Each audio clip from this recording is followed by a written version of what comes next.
How's it going, everyone? Hopper here. I'm back with another console repair. Today we're going to be working on Super NES. We're going to be changing out the power jack assembly. And speaking of this Super NES, later this week I will be posting a review on an HDMI upscale converter for the Super NES. Take our analog Super NES output from AV, upscale it to HDMI for the newer TV, so we can play our older consoles on the big LCD screens. We're not stuck with a CRT, or if we get one in, we buy a brand new TV that doesn't have AV jacks, we can still play our games with this upscaler. So if you're new here, hit the subscribe, ring the bell, and that'll bring you my notifications of my new videos, my new videos of repairs and reviews of some new products.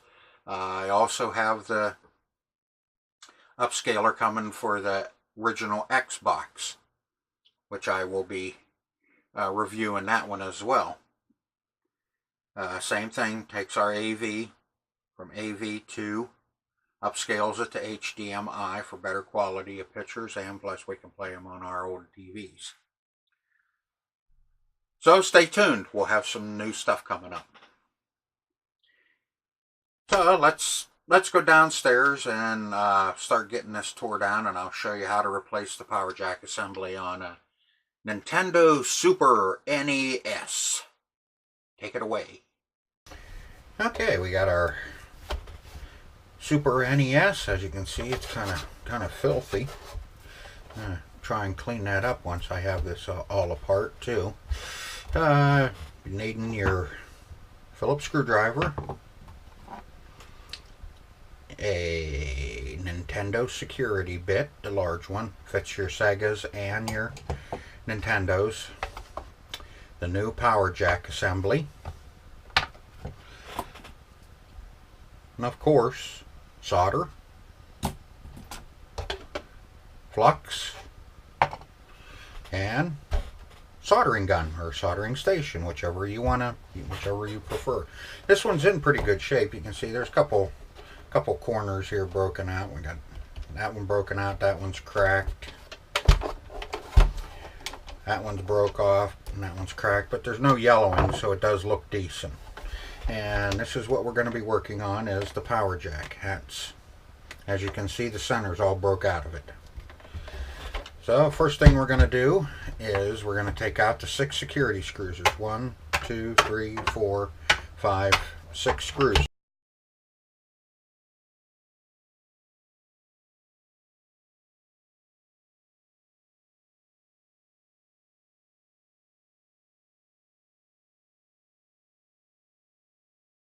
Okay, once you got them all loosened up, we will turn focus over, drop the screws out.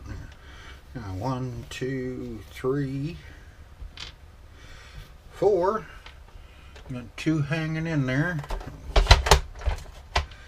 We'll pull our top right off, and like I said, this is I'm gonna see if I can't get this cleaned up so it's a hell of a lot more presentable than what it is. I don't mind a few busted out corners and cracks, but that whatever that is on there, it looks like hell. There's the other 2 screws, so you have your 6 securities. Now we'll take out the eject.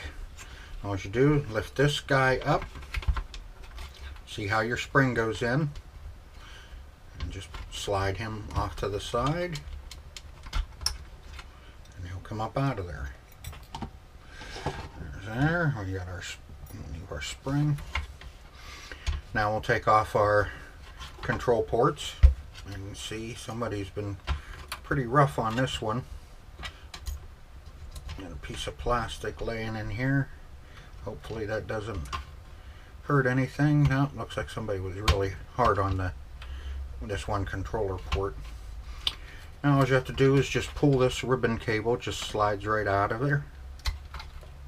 Like so, and there's your controller port. You can change that out if you need to. Now we'll take out our power switch, and we'll be taking out 1, 2 power switch screws. You have to take that out to get the screw that's underneath. Unplug it. It just pulls right out of there. And there's our power switch. Now we'll have 1, 2, 3, 4, 5, 6, 7 screws to take out. Phillips head screws.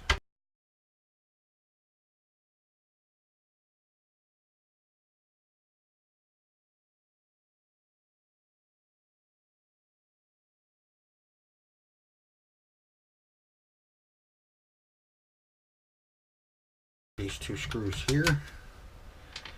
Now the shield will come right up off of here most of the time. Put that around. See, that shield will come right up off of there.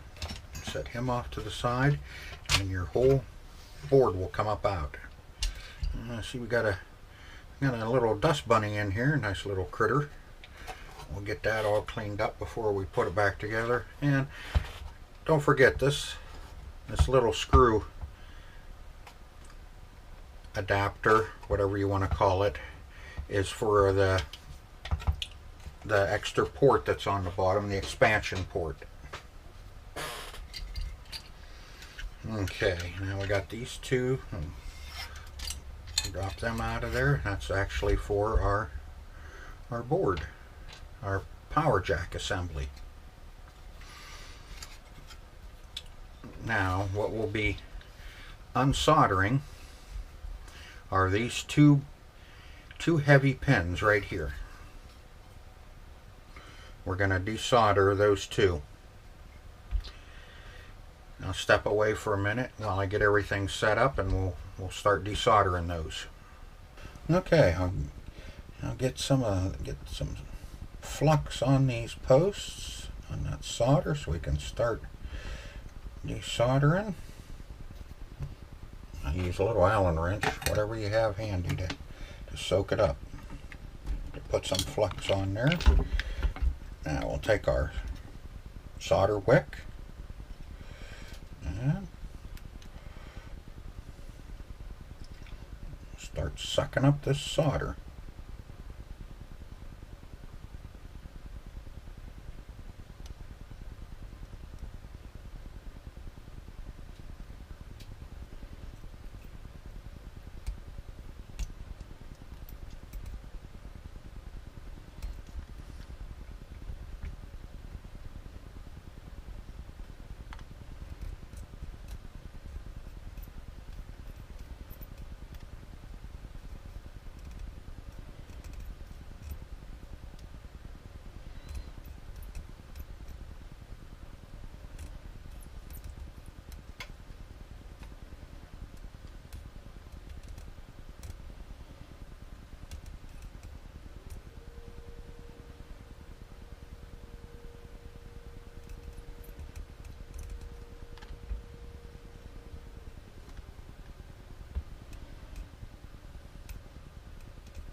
Okay, I'll go ahead and get that other one and clean that up some more, and then I'll show you what's next. Alright, now we'll start getting this unsoldered. Get our soldering wick, and I got plenty of flux down on there, so it'll start sucking up right away. It's always important to use flux.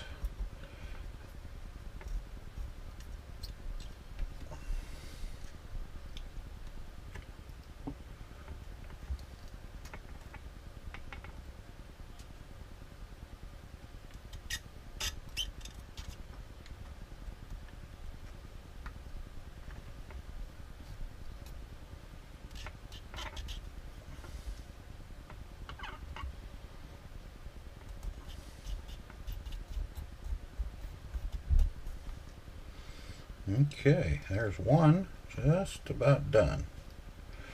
See, a little bit more there I need to clean up.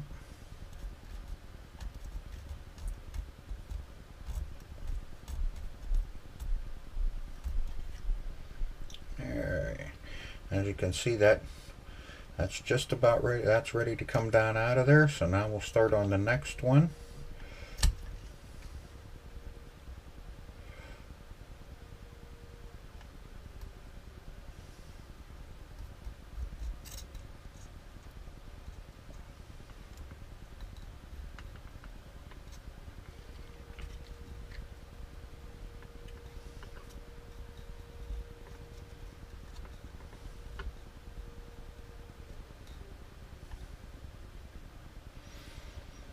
You can see once you get the right amount of heat to it, that solder just sucks right up into that wick.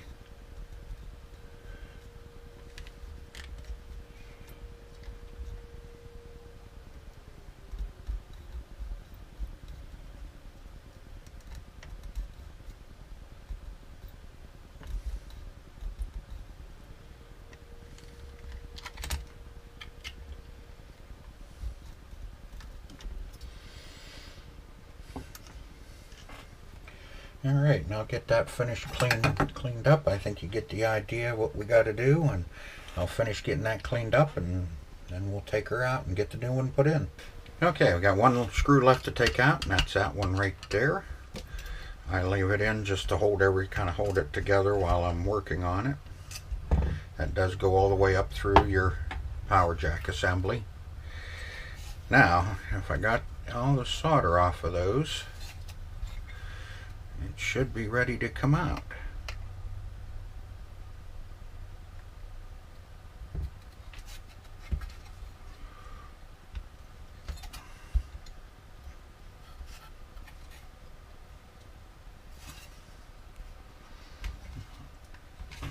I'm going to loosen up a few screws here to see if I can give myself a little room.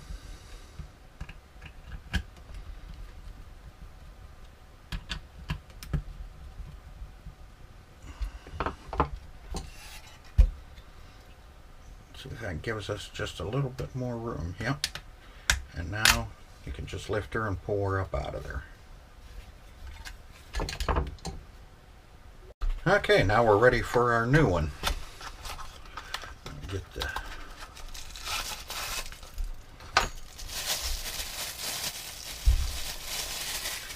See, if you have power issues, now you can see the difference. There's that little plastic piece right in the center that holds that pin in place.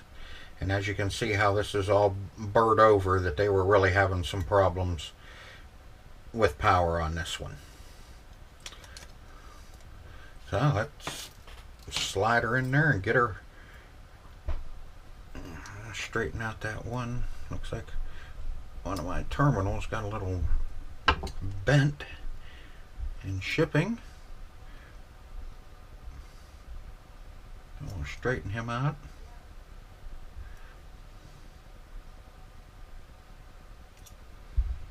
There we go. Got those two little terminals all straightened out. Same thing, you have to you can see that this power jack assembly sits on top of this one and slides in under your RF here and here. That's why it's so hard to pull them out of there. So we'll get him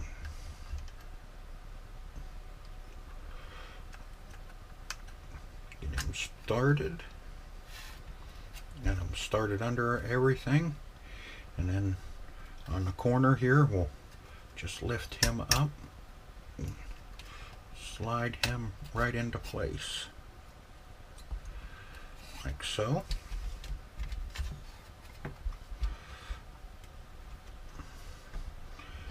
I'll put this one screw back in to hold it in place.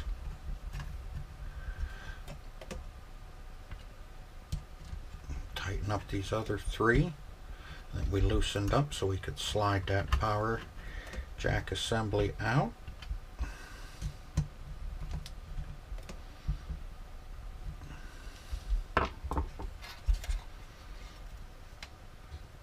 Looks pretty good. It's good, it's good, it's good. Alright, now we'll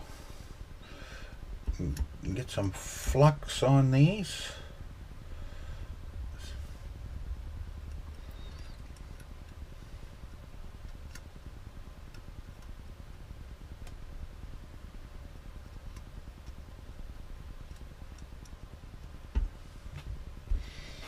Get our slobber.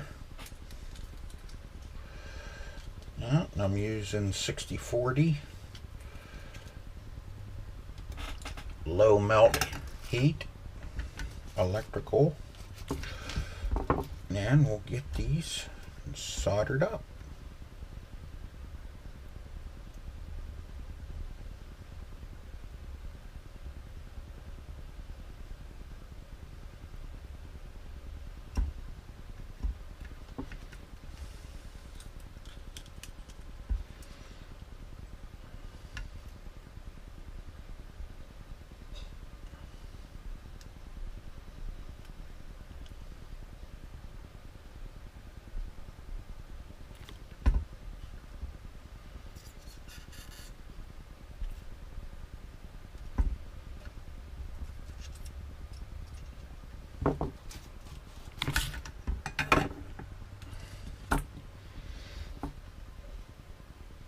As you can see, we're all soldered up and ready to put her back together.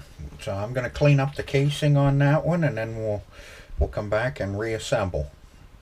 Alright, now let's get this put back together and get her tested out. Take our base. As you can see, I cleaned the dust bunnies out of it. Put in our little screw holder there. You know, I may not know all the terminologies for everything,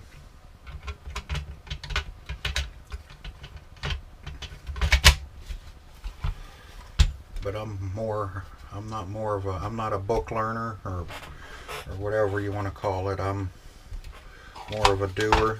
I kind of learn everything here on my own as I go.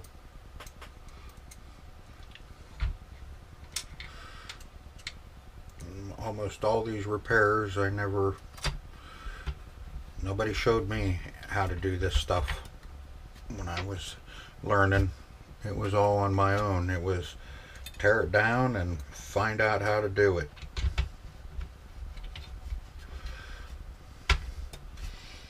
Now we got YouTube, which helps a lot of people, to where you can see how to repair things.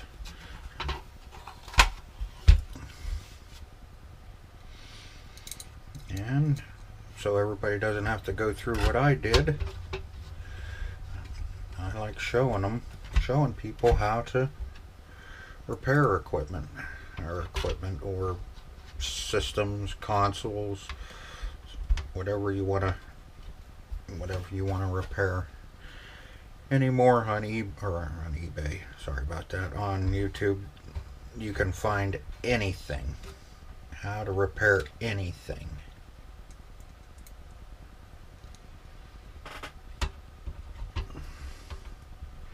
If you want to tackle it yourself. And this project is, like I always say, patience. Just takes patience and a little bit of know-how, some soldering skills, and you can repair these on your own. All the parts are available.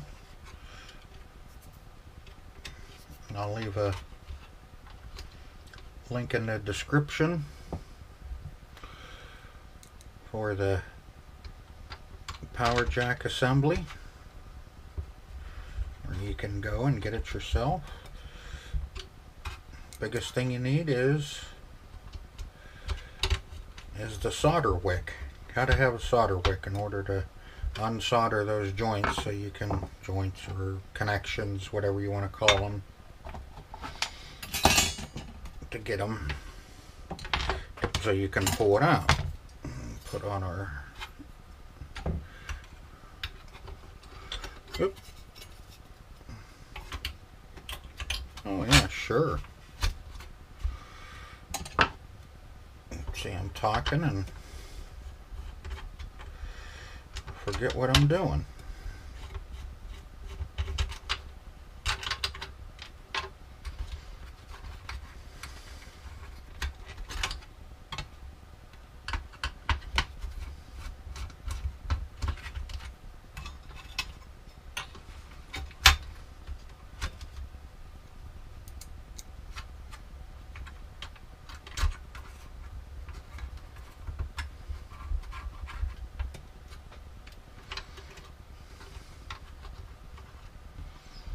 If a screw doesn't want to go in the plastic, don't force it. Back it out and start again, and it'll follow the threads right down through. That way you don't have any problems in the future. And stick it in there, back it out, and then she'll go right down in. Alright, now we'll take our controller ports assembly. Set him down in there. Off to the side a little bit. And get that ribbon cable started. Come on. Get the ribbon cable started.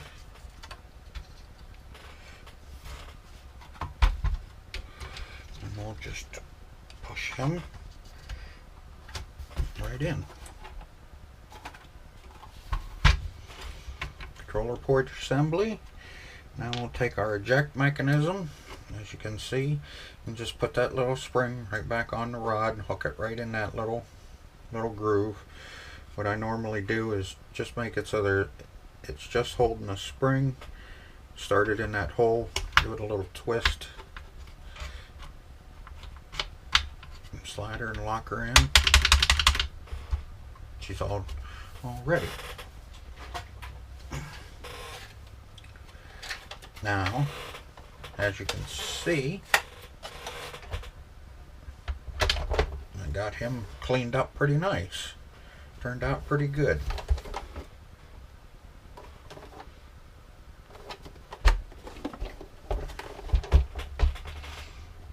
Put our security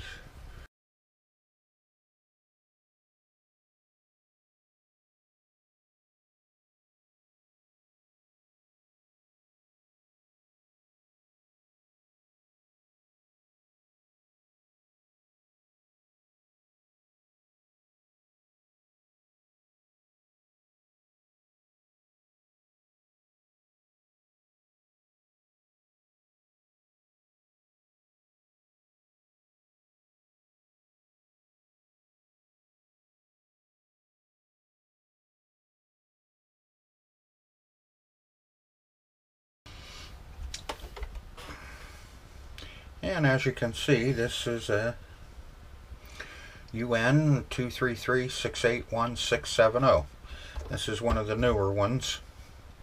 This will work on both models, the old style and the new style. The new power jack assembly, everything's the same. It's just that you have a few more screws that you have to take out to pull the motherboard out, but everything else is the same. Alright, we got her all put back together. We'll get her hooked up and see if she's working. Okay, as you can see, we got her all up and running. There's our system. We got some Mario Kart in it. You can take and move it all around now, and she won't lose power.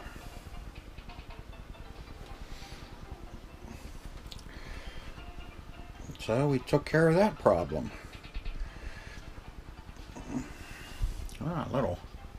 There you go. How about a Xbox, original Xbox with the mini screen on it. Portable screen. One of my prizes. So as you can see, we're all up and running again. So we'll jump back upstairs, we'll talk a little bit more about it, and we'll finish up. Now all you need is some good soldering skills, and know how to desolder. Use plenty of flux when you're desoldering those joints. God, I want to keep calling them joints. When you're desoldering the terminals, make sure they're loose, fully desoldered before you try and pull that out. You start moving a little bit if it doesn't feel like they're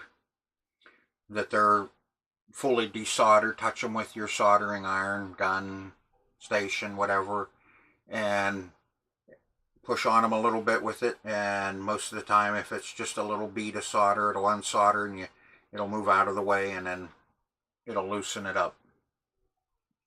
But you can do this yourself if you have the skills for soldering and desoldering. And the biggest thing is make sure you have 60/40 electrical terminal solder. It works so much better. Most of it's low heat, so you don't have to heat something up until it's melting the plastic before it'll solder. And I'll leave a link in the description to where you can get the power jack assembly and the Nintendo security bits.